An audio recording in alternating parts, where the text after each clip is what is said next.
Hello दोस्तों, good morning. कैसे हो आप? तो आज हम लोग जो टॉपिक स्टार्ट करने जा रहे हैं उस टॉपिक का नाम है इंडियन कॉन्ट्रैक्ट एक्ट 1872। लॉ के अंदर सबसे ज्यादा इंपॉर्टेंट जो फैक्टर होता है, सबसे इंपॉर्टेंट जो चैप्टर होता है वो होता है इंडियन कॉन्ट्रैक्ट एक्ट 1872। तो आज हम लोग इसको स्टार्ट करेंगे। आपके एग्जाम के पॉइंट ऑफ व्यू से बहुत ही ज्यादा इंपॉर्टेंट और नॉर्मल लाइफ के हिसाब से भी सबसे ज्यादा इंपॉर्टेंट चैप्टर ये होगा। तो इंडियन कॉन्ट्रैक्ट एक्ट में सबसे पहला क्वेश्चन ये होता है, स्टूडेंट पूछते हैं टीचर से, हम लोगों से, सर ये कॉन्ट्रैक्ट क्या होता है? तो ध्यान से सुनना। आपको और हमें खुद नहीं पता कि एक दिन में हम लोग कई सारे कॉन्ट्रैक्ट बना चुके होते हैं लोगों से, और हमें खुद नहीं पता लगता कि ये कॉन्ट्रैक्ट हो चुका है। आज जो मैं आपको चैप्टर पढ़ाऊंगा कॉन्ट्रैक्ट का इंट्रोडक्शन से स्टार्ट करेंगे, और उसके अंदर मैं आपको बहुत बेसिक तरीके से बताऊंगा कि कॉन्ट्रैक्ट जो है वो बनता कैसे है। मैंने अभी थोड़ी देर पहले आपको ये बताया कि हमें खुद नहीं पता होता कि हम लोगों ने एक दिन में कई सारे कॉन्ट्रैक्ट हम लोग बना चुके होते हैं। जैसे फॉर एग्जांपल, कोई एक पर्सन सुबह सुबह जब सो के उठता है, तो सो के जब वो उठेगा तो मान लो वो लाला जी की दुकान पे गया दूध लेने के लिए। तो वो पर्सन लाला जी से बोलता है, लाला जी 3 किलो दूध दे दो। लाला जी दूध देते हैं और पर्सन उसको पैसे देता है और वो अपने घर आ जाता है। मान लो बायर ने, जिसने दूध खरीदा, उसका दूध जो है फट गया। कभी कभी हो जाता है, ऐसे हम लोगों के साथ भी होता है कि दूध फट गया। तो क्या बायर पे अधिकार है कि वो लाला जी को बोलकर दूध के पैसे ले सकता है या दूसरा दूध ले सकता है? तो आंसर है यस। क्योंकि जिस पर्सन ने दूध खरीदा है उस पर्सन ने लाला जी के साथ एक कॉन्ट्रैक्ट कर लिया। अब आप बोलोगे सर ये भी कॉन्ट्रैक्ट होता है? बिल्कुल होता है। अभी हम आज की क्लास में सारी बातें ऐसे ही पढ़ेंगे। कॉन्ट्रैक्ट एक्ट स्टार्ट हुआ था 1872 के अंदर। 1872 में 1 सितंबर को कॉन्ट्रैक्ट एक्ट जो हमारा है 1872, इसको हम कहते हैं इंडियन कॉन्ट्रैक्ट एक्ट। क्या कहते हैं हम?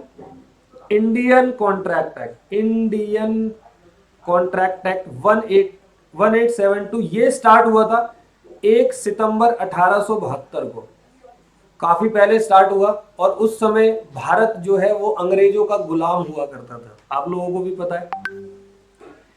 तो सर 1872 में ये कॉन्ट्रैक्ट एक्ट आया क्यों? तो आंसर ये है कि 1872 1872 तक जितने भी लोग उस समय पर एक दूसरे से डीलिंग करते थे, सेल करते थे, सामान बेचते थे, सामान को खरीदते थे, तो पहले सामान को खरीदना और बेचना लोग नॉर्मल तरीके से करते थे, और उस समय पर ना कोई कानून नहीं हुआ करता था। जैसे मान लो सेलर ने बायर को कोई सामान बेचा, मैं 1872 से पहले की बात बता रहा हूं।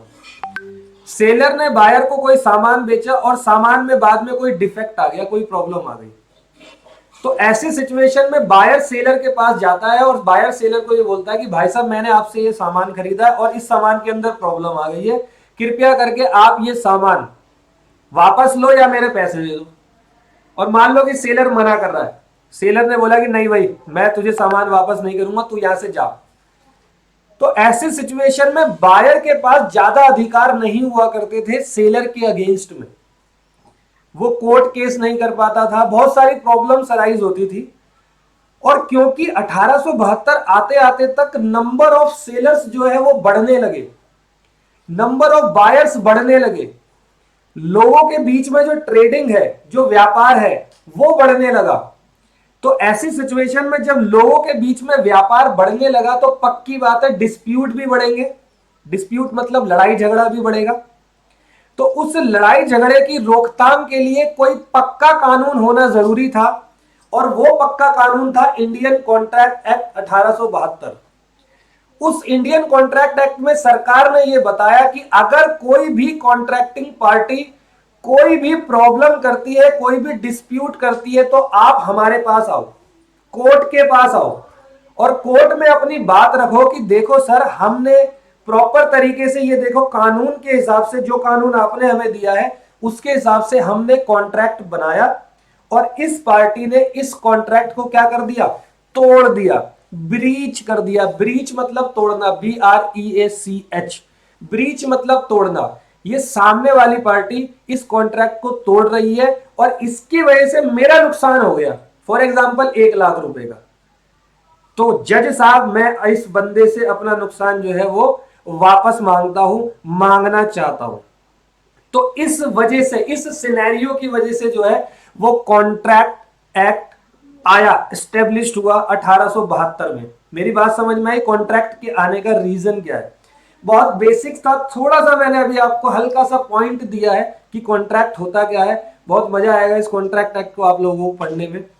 मैं आप लोगों को बताता हूं कि एक्चुअली में कॉन्ट्रैक्ट होते क्या है। तो देखो, ध्यान से सुनना दोस्त, कॉन्ट्रैक्ट के बारे में मैं यहां पर आपको बता रहा हूं। कॉन्ट्रैक्ट जो है वो बनता कैसे है, मैं आपको आपको मैंने नोट्स भी दिए हुए हैं, मेरे नोट्स के अंदर सारी डिटेल्स हैं। मैं यहां पर आपको जो नोट करवा रहा हूं, अगर आप चाहें तो नोट कर सकते हैं, अदरवाइज कोई बात नहीं, आप लोग नोट्स में से देख लेना। प्रॉपर तरीके से, बहुत ही बेस्ट तरीके से मैंने जो नोट्स है वो आप लोगों के लिए बनाए हुए हैं। आप लोग उस नोट्स में से चेक कर सकते हो। दोबारा से क्लास में आते हैं। मैं आपको ये बता रहा हूं कि कॉन्ट्रैक्ट जो है वो बनता कैसे है। तो मेरे भाई ध्यान से सुनना, कॉन्ट्रैक्ट को बनने का जो तरीका है वो क्या होता है। कॉन्ट्रैक्ट बनता है, दो तरीके होते हैं कॉन्ट्रैक्ट को बनाने के लिए। सबसे पहले कॉन्ट्रैक्ट को बनाने के लिए पार्टी को एक एग्रीमेंट बनाना पड़ता है। क्या बनाना पड़ता है? पार्टी को एक एग्रीमेंट बनाना पड़ता है। एग्रीमेंट आप लोगों को शायद थोड़ा बहुत पता हो, अभी तक आप लोग इस लेवल पर पढ़कर आए हो, तो मुझे लगता है एग्रीमेंट शब्द का मतलब कम से कम पता होगा। नहीं भी पता कोई बात नहीं। हम लोग नॉर्मल लाइफ में, जनरल लाइफ में जब बात करते हैं तो हम लोग बात करते हुए बोलते हैं हाँ भाई मैं तेरी बात से एग्री करता हूं, मैं तेरी बात से एग्री करता हूं, मैं तेरी बात से एग्री नहीं करता हूं। इसका मतलब क्या होता है? मैं मानता हूं तेरी बात को या मैं तेरी बात को नहीं मानता हूं। इसका मतलब एग्रीमेंट होता है। एग्रीमेंट का मतलब जब दो या दो से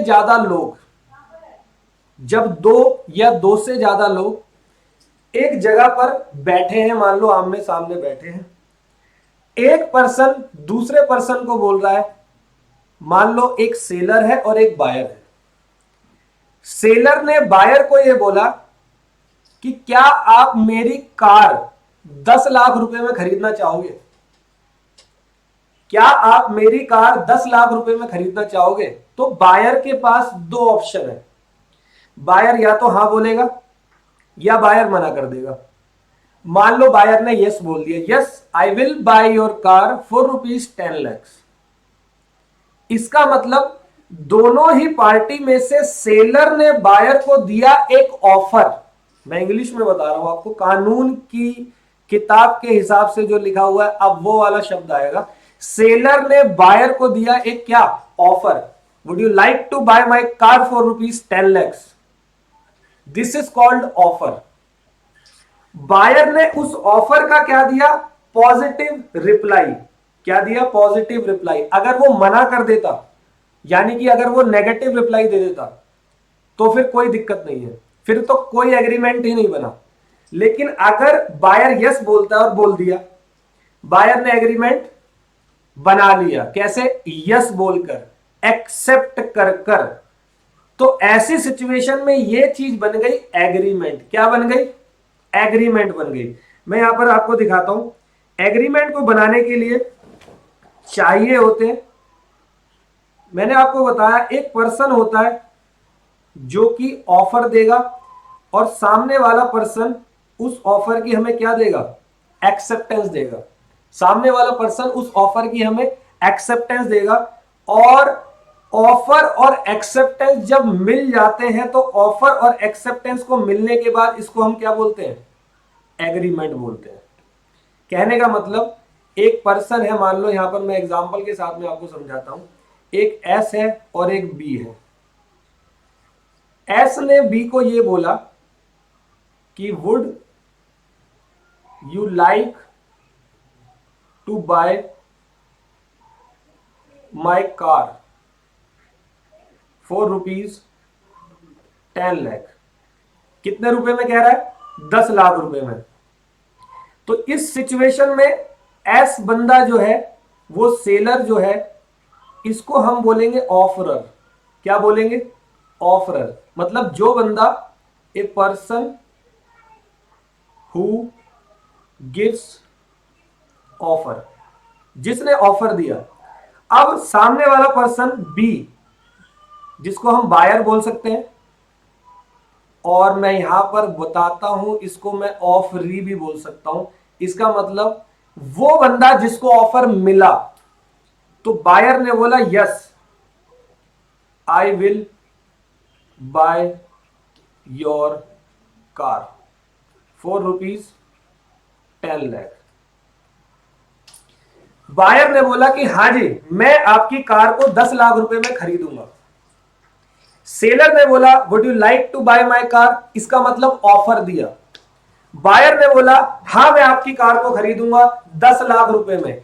दोनों पर्सन जब एक जगह पर बैठकर एक दूसरे की बातों से एग्री हो जाते हैं, तो उस टॉपिक को बोलते हैं एग्रीमेंट। और कॉन्ट्रैक्ट को बनाने के लिए सबसे पहली बात, एग्रीमेंट का होना बहुत जरूरी होता है, अति आवश्यक होता है, बहुत मैंडेटरी होता है। तो सर एग्रीमेंट हमने बना लिया तो क्या कॉन्ट्रैक्ट बन गया, तैयार हो गया कॉन्ट्रैक्ट? तो मेरा जवाब है नहीं। आप एग्रीमेंट को बनाकर एक बात और चेक करोगे, अगर वो बात फुलफिल हो जाती है तो ही वो चीज कॉन्ट्रैक्ट बनेगी, वरना वो चीज कॉन्ट्रैक्ट नहीं बनेगी। बात को समझ में आ रही है? अब मैं वो बात बता रहा हूं। एक कॉन्ट्रैक्ट को बनाने के लिए एग्रीमेंट चाहिए। एग्रीमेंट कैसे बनता है मैंने आपको समझा दिया। ऑफर दो, सामने वाले ऑफर का पॉजिटिव रिप्लाई लो, offer plus acceptance is equal to agreement हो गया। तो मेरे दोस्त एग्रीमेंट वही बनाना जो बिजनेस एग्रीमेंट हो। बिजनेस एग्रीमेंट ध्यान से सुनना, हम लोग पढ़ रहे हैं कौन सा लॉ? इस लॉ को बोलते हैं बिजनेस लॉ। तो हम लोग बिजनेस करने के लिए जितने भी ऑफर देंगे और बिजनेस करने के लिए हमें जो भी एक्सेप्टेंस मिलेगी, उसको बोलते हैं बिजनेस एग्रीमेंट। मान लो मैं आपको एक दूसरे एग्रीमेंट की बात कर रहा हूं जो बिजनेस एग्रीमेंट नहीं होता। ध्यान से सुनना। मान लो कि कोई पर्सन है, पर्सन का नाम है तारक, तारक मेहता। जानते हो आप लोग सारे के सारे। तारक मेहता ने अपने एक दोस्त को ऑफर दिया कि कल मेरा जन्मदिन है, क्या तुम मेरे जन्मदिन की पार्टी में आना पसंद करोगे? ये भी तो ऑफर ही है। और हम लोग क्या कह रहे हैं, एग्रीमेंट के लिए ऑफर का होना जरूरी होता है। तो ठीक है जी, ऑफर दे दिया तारक मेहता ने, और तारक मेहता ने ये बोला कि कल मेरा जन्मदिन है, क्या आप आना पसंद करोगे? तारक मेहता ने जिसको ऑफर दिया उसने बोला कि हाँ जी, कल आपके जन्मदिन में हम जरूर आएंगे। इसका मतलब एक्सेप्टेंस दी। वैसे भी जन्मदिन में मना कौन करता है पार्टी में आने के लिए? एक्सेप्टेंस दी। ये भी ऑफर है, यहां भी एक्सेप्टेंस है, और ये चीज बन गई एग्रीमेंट। लेकिन मेरे दोस्त ये एग्रीमेंट सोशल एग्रीमेंट है, बिजनेस एग्रीमेंट नहीं है। सोशल एग्रीमेंट मतलब यहां पर हम बिजनेस की कोई ट्रांजैक्शन नहीं कर रहे, यहां पर हम सोशल ट्रांजैक्शन कर रहे हैं। जन्मदिन में बुलाना, जन्मदिन की पार्टी में बुलाना इज कॉल्ड सोशल एग्रीमेंट। तो आप लोग बोलोगे सर ये क्यों पढ़ा रहे हैं बिजनेस सोशल, क्या रीजन है इसका? अब मैं आपको समझाता हूं इसका रीजन क्या है।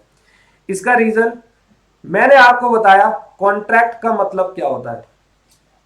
मैंने कहा कॉन्ट्रैक्ट मतलब, कॉन्ट्रैक्ट को बनाने के लिए दो चीजों की आवश्यकता पड़ती है। अभी मैं कानून की लैंग्वेज में आपको नहीं समझा रहा हूं, अभी मैं बिल्कुल नॉर्मल लाइफ की लैंग्वेज में समझा रहा हूं। जब इस टॉपिक को समझ जाओगे फिर मैं कानून की लैंग्वेज पे आऊंगा कि कानून कैसे पढ़ते हैं और कानून को हम लोग किस लैंग्वेज में कॉन्ट्रैक्ट पढ़ेंगे। पहले तो आपको नॉर्मल लाइफ में बता रहा हूं कॉन्ट्रैक्ट होता क्या है। मैंने ये बताया कि कॉन्ट्रैक्ट को बनाने के लिए दो एलिमेंट चाहिए, एक तो एग्रीमेंट और दूसरा भी थोड़ी देर बाद बताऊंगा। एग्रीमेंट के लिए मैंने आपको बताया कि ऑफर दो और सामने वाला उस ऑफर का हमें एक्सेप्टेंस दे देगा। एक्सेप्टेंस मतलब पॉजिटिव रिप्लाई। अगर एक्सेप्टेंस मिल गई तो वो चीज क्या हो गई, एग्रीमेंट बन गई। कानून ये कहता है कि सिर्फ एग्रीमेंट बनाकर मत आ जाना, एक चीज और है, एक चीज और है। एग्रीमेंट बनाकर मत आ जाना। एक चीज और है, आपका एग्रीमेंट, जो भी आप एग्रीमेंट बनाओ, वो एग्रीमेंट एनफोर्सेबल बाय लॉ भी होना जरूरी है। वो एग्रीमेंट एनफोर्सेबल बाय लॉ भी होना जरूरी है। अब आप लोगों का माथा खनक गया कि अबे यार ये तो बड़ा आसान था एग्रीमेंट, ये तो बड़ा इजीली समझ में आ गया। अब ये नया शब्द क्या है, एनफोर्सेबल बाय लॉ। तो ध्यान से सुनना, एनफोर्सेबल बाय लॉ का मतलब होता है कि लीगल ऑब्लिगेशन अराइज हो उस जगह पर, लीगल हेल्प आप ले सको। आप ऐसे एग्रीमेंट बनाना जिन एग्रीमेंट पर आप लोग लीगल हेल्प ले सको, कानूनी मदद ले सको।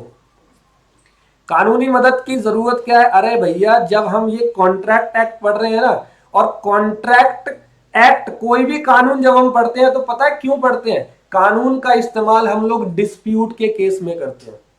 जब कोई लड़ाई नहीं है पार्टी की आपस में, क्या कोई कोर्ट जाएगा? कोई नहीं जाएगा। कानून का इस्तेमाल करेंगे जब जब दो पार्टी की आपस में कोई डिस्प्यूट या कोई लड़ाई झगड़ा होता है।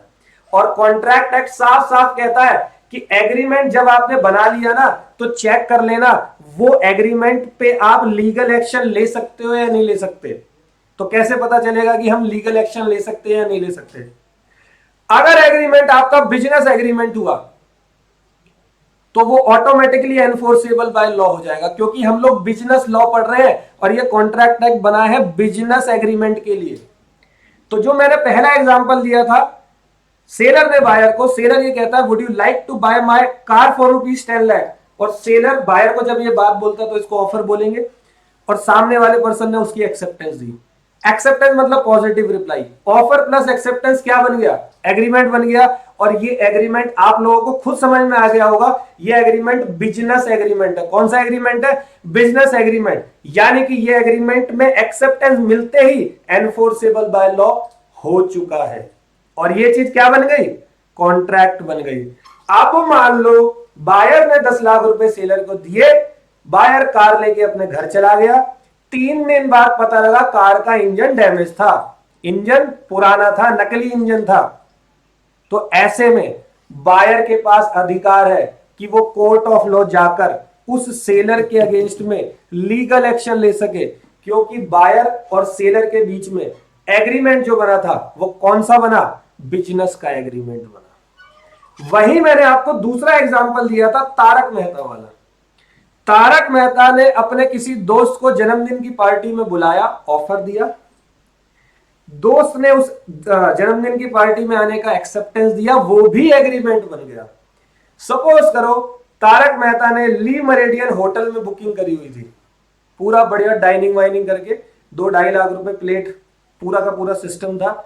और तारक मेहता राह देख रहा है और राह में उसका दोस्त नजर ही नहीं आ रहा। इसका मतलब बर्थडे का टाइम बीत गया लेकिन उसका दोस्त पार्टी में नहीं आया, मतलब दोस्त ने एग्रीमेंट को तोड़ दिया। तो क्या ऐसे में क्या तारक मेहता सुबह सुबह उठ के कोर्ट जाएगा कि जज साहब ऐसा हो गया, मैंने अपने दोस्त को जन्मदिन में बुलाया था और ये मेरी ली मेरिडियन होटल मैंने बुकिंग करी थी, मेरी प्लेट के पैसे खराब हो गए, मैं इस पे केस करना चाहता हूं। क्या ऐसा करेगा? बिल्कुल नहीं करेगा। जज उसको पता है तारक मेहता को वहीं से सीधा आगरा भेज देगा पागल खाने। समझ में आ रही है बात? क्यों? क्योंकि ये वाला एग्रीमेंट सोशल एग्रीमेंट है, ना कि बिजनेस एग्रीमेंट। तो सोशल एग्रीमेंट कभी भी एनफोर्सेबल बाय लॉ नहीं होते हैं, और business agreement enforceable by law होते हैं। और जो एग्रीमेंट एनफोर्सेबल बाय लॉ है वही कॉन्ट्रैक्ट है। यानी कि अब लॉ की लैंग्वेज में मैं आपको बताता हूं, contract means an agreement which is enforceable by law. An agreement which is enforceable by law is called क्या? कॉन्ट्रैक्ट। समझ में आई बात? तो अभी तक मैंने आपको कॉन्ट्रैक्ट का एक छोटा सा मतलब बताया, अभी तो बहुत पूरा का पूरा चैप्टर पढ़ने वाले हम लोग। मैंने आपको एक ही बात बताई, कॉन्ट्रैक्ट आया कब? 1 सितंबर 1872 को आया था। और ये चीज बतानी जरूरी है, ये इंडियन कॉन्ट्रैक्ट एक्ट अब ऑल ओवर इंडिया में एप्लीकेबल है। जब धारा 370 कश्मीर में हुआ करती थी तो उस समय पर इंडियन कॉन्ट्रैक्ट एक्ट कश्मीर का हिस्सा नहीं था, कश्मीर के अंदर इंडियन कॉन्ट्रैक्ट एक्ट नहीं लगता था। लेकिन अब पिछले 2-2.5 सालों के अंदर जब से धारा 370 आई है, तब से सारे के सारे कानून, यही नहीं सिर्फ कॉन्ट्रैक्ट एक्ट नहीं, सारे कानून जम्मू एंड कश्मीर पे भी एप्लीकेबल है। इसका मतलब मैं ऐसा बोल सकता हूं इंडियन कॉन्ट्रैक्ट एक्ट एक्सटेंड्स मतलब फैला हुआ, EXTENDS to all over India except in the state of Jammu and what Kashmir. समझ में आई बात। और कॉन्ट्रैक्ट का मतलब क्या होता है? कॉन्ट्रैक्ट मतलब होता है an agreement which is enforceable by law. Agreement कैसे बनता है? ऑफर प्लस उसकी एक्सेप्टेंस। ऑफर जो देता है उसको ऑफरर, जिसको ऑफर मिला उसको बोलेंगे ऑफरी। टोटल एग्रीमेंट बिजनेस वाला एग्रीमेंट होना चाहिए, सोशल एग्रीमेंट मत बनाना। सोशल एग्रीमेंट मत बनाना क्योंकि वो एनफोर्सेबल बाय लॉ नहीं होता है। एनफोर्सेबल बाय लॉ का मतलब legal help can be taken by the parties, मतलब पार्टी को लीगल हेल्प लेने की पूरी आजादी है अगर एग्रीमेंट बिजनेस वाला हुआ। क्लियर है? बात समझ में आ गई। और मैंने आपको पिछली क्लास में बताया था कि लॉ को पढ़ना कैसे। तो कॉन्ट्रैक्ट जब हम पढ़ते हैं तो कॉन्ट्रैक्ट को हम पढ़ते हैं, कॉन्ट्रैक्ट की डेफिनेशन है section number 2 clause H. Section number 2 clause H में कॉन्ट्रैक्ट की डेफिनेशन है जो कि कहता है an agreement which is enforceable by law is called contract. तो यहां पर ध्यान से देखना, ये नोट्स है जो कि मैं आपको दे चुका हूं। इस नोट्स के अंदर मैंने आपको यह बताया कॉन्ट्रैक्ट का मतलब section number 2 clause H, an agreement which is enforceable by law is a contract. Contract बनता कैसे? मैंने यहां पर आपके नोट सामने होंगे, आप लोग देख सकते हो, मैंने बड़े प्यार से बहुत अच्छे तरीके से लिखवाया हुआ है। कॉन्ट्रैक्ट के अंदर एग्रीमेंट बनाने के लिए पहले तो ऑफर दे रहे हैं और उस ऑफर की एक्सेप्टेंस मिल रही है। एक एग्जांपल मैंने यहां पर दिया, ऑफर का मतलब एक पर्सन ऑफर दे रहा है, जो ऑफर देता है उसको ऑफरर बोलते हैं। तो यहां पर एग्जांपल है, would you like to buy my car for ₹5 lakh. Mister X ने बोला, मिस्टर वाई जो कि ऑफरी है, जिसको ऑफर देते हैं उसको ऑफरी बोलते हैं या एक्सेप्टर बोल सकते हो।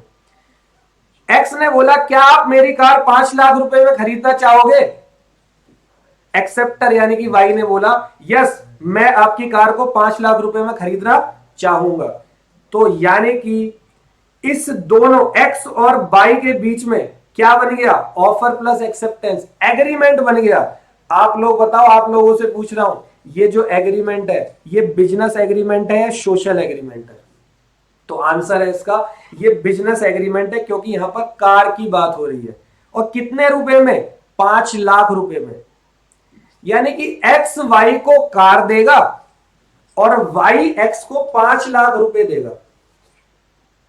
हर दिन आप लोग कोई भी सामान लेके आओ, कोई भी डील करो किसी पर्सन से, तो पैसे देते हो और सामान लेते हो। क्या आपने सोचा है इसको क्या बोलते हैं? इस ट्रांजेक्शन को क्या बोलते हैं? तो आज आपको सीखने को मिलेगा, इस ट्रांजेक्शन को बोलते हैं कंसीडरेशन, CONSIDERATION। कंसीडरेशन मतलब समथिंग इन रिटर्न। यहां पर वाई को कंसीडरेशन में क्या मिला? कार मिली। एक्स को कंसीडरेशन में क्या मिला? 5 लाख रुपए मिले कार के बदले। तो कह रहा है यहां पर एक बात कि एग्रीमेंट के अंदर कंसीडरेशन का होना अति आवश्यक, मतलब बहुत ही ज्यादा जरूरी है। एग्रीमेंट जो बनाता है एक पर्सन, जो ऑफर देगा उसको ऑफरर, जिसको ऑफर मिला वो ऑफरी, दोनों के बीच में कुछ ना कुछ एक्सचेंज होगा, उसको बोलते हैं कंसीडरेशन। और टोटल को हम बोलेंगे एग्रीमेंट। और ये एग्रीमेंट बिजनेस एग्रीमेंट हुआ तो ऑटोमेटिकली ये चीज कॉन्ट्रैक्ट बन जाएगी, क्योंकि कानून कहता है बिजनेस एग्रीमेंट को हम ट्रीट करते हैं क्या? Contract. An agreement which is enforceable by law is called contract. तो यहां पर एग्रीमेंट मैंने आपको बताया। और दूसरी बात है एनफोर्सेबिलिटी। एनफोर्सेबिलिटी का मतलब होता है लीगल ऑब्लिगेशन। मैंने लिखा हुआ है legal help can be taken by the parties. बात समझ में आ रही है? तो यहां तक हम लोगों ने करा अभी। अब मैं इसका आगे आपको लेके चलता हूं। आपको नोट करने की जरूरत नहीं है क्योंकि मैंने आपको नोट्स जो है वो आपके सामने ही है, नोट्स मैंने आपको दे दिए हैं। और अगर किसी को नहीं मिला नोट्स तो ये डिस्क्रिप्शन लिंक में जाकर नोट्स जो है वो मेरे आप डाउनलोड कर सकते हो।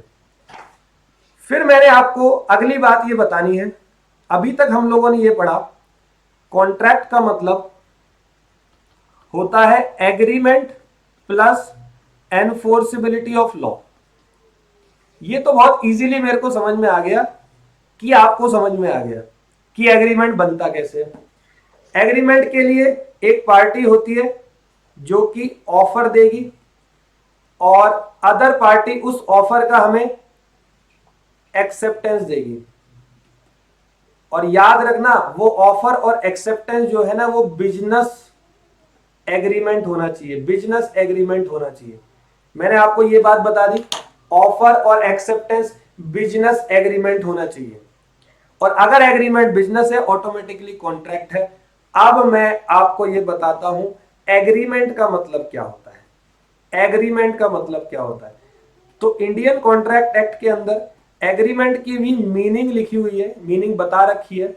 सेक्शन नंबर 2 क्लॉज ई कॉन्ट्रैक्ट की है, सेक्शन नंबर 2 क्लॉज एच। ये क्लॉज को कैसे पढ़ते हैं आपको मैंने पिछली क्लास में बता दिया है। पिछली क्लास मेरी पूरी बेसिक क्लास थी जिसके अंदर मैंने आपको लॉ को पढ़ने का तरीका बताया था कि लॉ को पढ़ना कैसे है। Section, sub section, clause, sub clause, why we should read law, और हम लोग लॉ क्यों पढ़ते हैं, ये सारी की सारी बातें, व्हाट इज लॉ, ये सब कुछ मैंने आपको पिछली क्लास में बताया था। अगर नहीं पता आपको तो आप मेरी वीडियो देख सकते हो। आज की क्लास में मैंने आपको अभी तक कॉन्ट्रैक्ट का मतलब बताया। अब मैं आपको एज पर लॉ लिखा हुआ डेफिनेशन बताऊंगा एग्रीमेंट का, कि एग्रीमेंट के बारे में, एग्रीमेंट क्या होता है, एग्रीमेंट के बारे में हमारे इंडियन कॉन्ट्रैक्ट एक्ट ने क्या बोल रखा है। मेरे नोट्स के अंदर इसकी डेफिनेशन है, तो मैं आपको समझा रहा हूं। एग्रीमेंट का मतलब होता है एवरी प्रॉमिस और every set of promises, every promise और every set of promises forming consideration, consideration अभी थोड़ी देर पहले बताया, समथिंग इन रिटर्न। मैंने कार दी, मुझे पैसा मिला, सामने वाले ने पैसा दिया, उसको कार मिली। तो जब किसी पार्टी को कुछ मिलेगा तो ही एग्रीमेंट होगा। ये प्रॉमिस फ्री फंड के, फ्री फंड के प्रॉमिस अगर आप बनाते हो तो वहां पर लीगल ऑब्लिगेशन अराइज नहीं होती है। फॉर एग्जाम्पल, आपने अपने किसी दोस्त को बोला कि मैं तेरी एग्जाम पास करने में मदद करूंगा, मैं तुझे पढ़ाऊंगा रोज आकर, तो ऑफर था। आपके दोस्त ने बोला ठीक है भाई, आप मुझे पढ़ाओगे, मैं आपसे पढ़ूंगा, एक्सेप्टेंस थी। मान लो उसका दोस्त फेल हो गया एग्जाम में, या वो पढ़ाने ही नहीं आया, एक दो क्लास ली और पढ़ाने नहीं आया, तो क्या उसका दोस्त उस पर केस कर सकता है? बिल्कुल नहीं। क्यों? क्योंकि ये जो एग्रीमेंट है ना, ये बिजनेस एग्रीमेंट है ही नहीं, यहां पर कंसीडरेशन है ही नहीं। मैं पढ़ा रहा हूं, मेरा दोस्त मुझे क्या दे रहा है? कुछ नहीं दे रहा, मतलब मुझे कंसीडरेशन में कुछ नहीं मिल रहा। इसका मतलब ये जो एग्रीमेंट है ना, ये बिजनेस एग्रीमेंट तो कतई नहीं है, इसको हम डोमेस्टिक एग्रीमेंट बोल सकते हैं, इसको हम डोमेस्टिक एग्रीमेंट बोल सकते हैं। अब आप बोलोगे डोमेस्टिक एग्रीमेंट क्या है? जो घरेलू एग्रीमेंट होते हैं ना, इनको डोमेस्टिक एग्रीमेंट कहते हैं। इसके ऊपर आगे हम दोबारा चर्चा करेंगे। फिलहाल मैं आपको बता रहा हूं एग्रीमेंट का मतलब। एग्रीमेंट का मतलब होता है एवरी प्रॉमिस और every set of promises forming consideration for each other. मैंने आपको यहां पर आपकी डेफिनेशन में लिखा हुआ है एग्रीमेंट का मतलब एवरी प्रॉमिस और एवरी सेट ऑफ प्रोमिसेस, मतलब एक से ज्यादा प्रॉमिस जिसके अंदर क्या हो, फॉर्मिंग कंसीडरेशन। इसका मतलब मैं आपको एग्जांपल के साथ बताता हूं कि मान लो कोई सेलर है, यहां पर सेलर है और ये बायर है। सेलर है, दूसरी साइड में बायर है। सेलर ने बायर को डिलीवर्ड किया गुड्स, गुड्स मतलब सामान, सबको पता है। और बायर ने मान लो डिलीवर्ड नहीं किया, अभी डिलीवर्ड करने का वादा किया है। इस तरीके से लिखते हैं इसको कि I will delivered car on 1st of January। और बायर ने बोला I will pay the price on delivery. तो हमें ये चेक करना है कि ये एग्रीमेंट है या नहीं है। तो सबसे पहली बात, ये जो सेलर है ये बंदा ऑफरर हो गया, इसने ऑफर दिया, सामने वाले ने इसकी एक्सेप्टेंस दी, और दोनों को कंसीडरेशन में कुछ ना कुछ मिल रहा है। बायर को कंसीडरेशन में क्या मिल रहा है? बायर को कार मिल रही है। सेलर को क्या मिल रहा है? सेलर को प्राइस मिल रहा है, और मान लो प्राइस भी फिक्स था 10 लाख रुपए, तो सेलर को यहां पर 10 लाख रुपए मिल रहे हैं। यहां पर सेलर ने बायर को प्रॉमिस किया, क्या किया? प्रॉमिस किया कि मैं आपको 1 जनवरी को कार डिलीवर कर दूंगा। तो एग्रीमेंट की डेफिनेशन क्या कह रही है? Every promise. और दूसरी साइड से बायर ने भी सेलर को बोला कि मैं डिलीवरी पर आपको पैसे दे दूंगा। तो बायर ने सेलर को एक प्रॉमिस किया। सेट ऑफ प्रोमिसेस हो गए या नहीं हो गए? हो गए। दोनों के बीच में कंसीडरेशन है या नहीं है? मतलब दोनों पार्टी को कुछ ना कुछ मिल रहा है रिटर्न में या नहीं मिल रहा? डेफिनेटली मिल रहा है।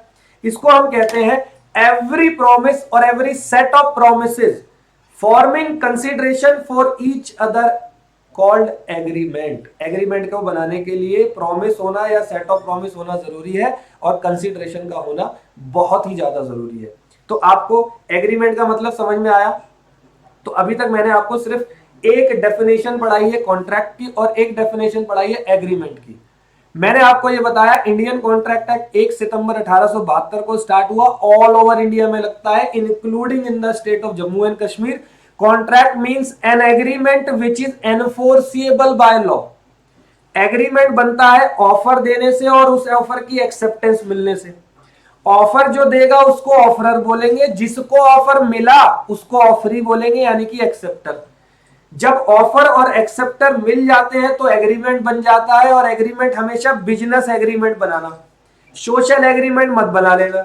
और बिजनेस एग्रीमेंट आप बनाओगे तो उसको डिफाइन किया है इंडियन कॉन्ट्रैक्ट एक्ट का सेक्शन नंबर 2 क्लॉज ही कहता है एवरी प्रॉमिस और every set of promises forming consideration for each other is called agreement. मतलब प्रॉमिस हो, सेट ऑफ प्रॉमिस हो और कंसीडरेशन हो, ऑटोमेटिकली वो चीज एग्रीमेंट बन गई। इसका मतलब यहां पर एक बात हमें सीखने को मिली कि एग्रीमेंट जो है ना वो दो टाइप के होते हैं। कौन से? एक को हम बोलते हैं बिजनेस एग्रीमेंट, और एक को हम बोलते हैं सोशल एग्रीमेंट। कौन सा एग्रीमेंट? Business agreement. एक को हम बोलते हैं सोशल एग्रीमेंट। एग्रीमेंट हमारे दो टाइप के हैं। एक को हमने बोला यहां पर, मैं आपको बता रहा हूं टाइप्स ऑफ एग्रीमेंट। तो मेरे भाई एग्रीमेंट दो टाइप के हो गए। एक को बिजनेस एग्रीमेंट बोला, बहुत अच्छा कंसेप्ट है ये, ध्यान से सुनना आप लोग। और दूसरे को मैंने बोला सोशल एग्रीमेंट। मैं आपको सबसे पहले सोशल वाला बताता हूं। क्या सोशल एग्रीमेंट में जिन्होंने आपस में सोशल एग्रीमेंट बनाया, जिस पार्टी ने आपस में सोशल एग्रीमेंट बनाया, क्या उन दोनों के बीच में इंटेंशन है? पूछ रहा हूं आपसे मैं, क्या उन दोनों के बीच में इंटेंशन है लीगल रिलेशन को बनाने की? क्वेश्चन है आपसे, थोड़ा सा सोचो। क्या उन दोनों में इंटेंशन है लीगल रिलेशन को बनाने की, दोनों ही पार्टी में?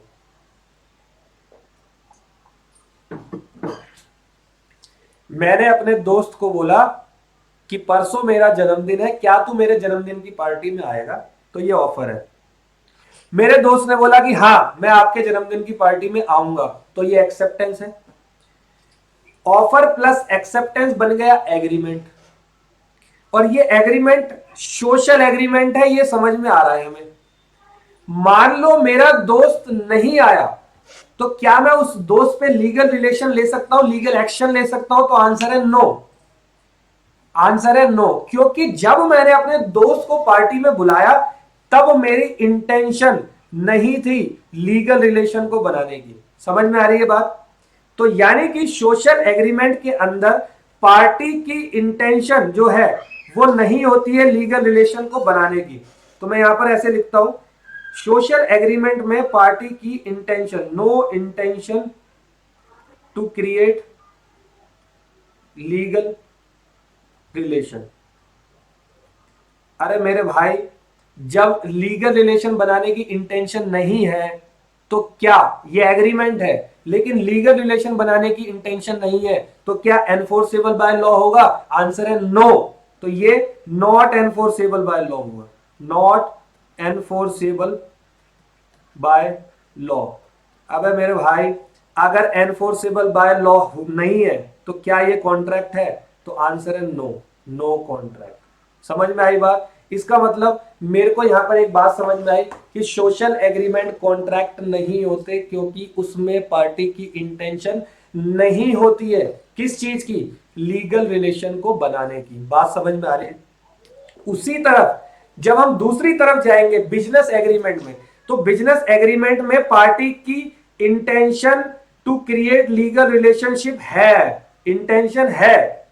यानी कि अगर मैं कार खरीद रहा हूं ना 10 लाख रुपए की, तो मैं खरीदते वक्त सोच रहा हूं अगर इस कार में कोई डिफेक्ट आया ना तो मैं ये कार वापस कर दूंगा या उसके अगेंस्ट में लीगल एक्शन लूंगा। मतलब इंटेंशन है, क्योंकि ये एग्रीमेंट कौन सा है? बिजनेस एग्रीमेंट है। इस एग्रीमेंट को बनाने का तरीका, जरिया था ही ये कि अगर मेरा सामान खराब निकलेगा तो मैं इसके ऊपर क्या करूंगा? लीगल एक्शन ले लूंगा। तो इंटेंशन है लीगल रिलेशन बनाने की, और भैया इंटेंशन अगर है लीगल रिलेशन बनाने की, एग्रीमेंट तो ये पहले से ही है।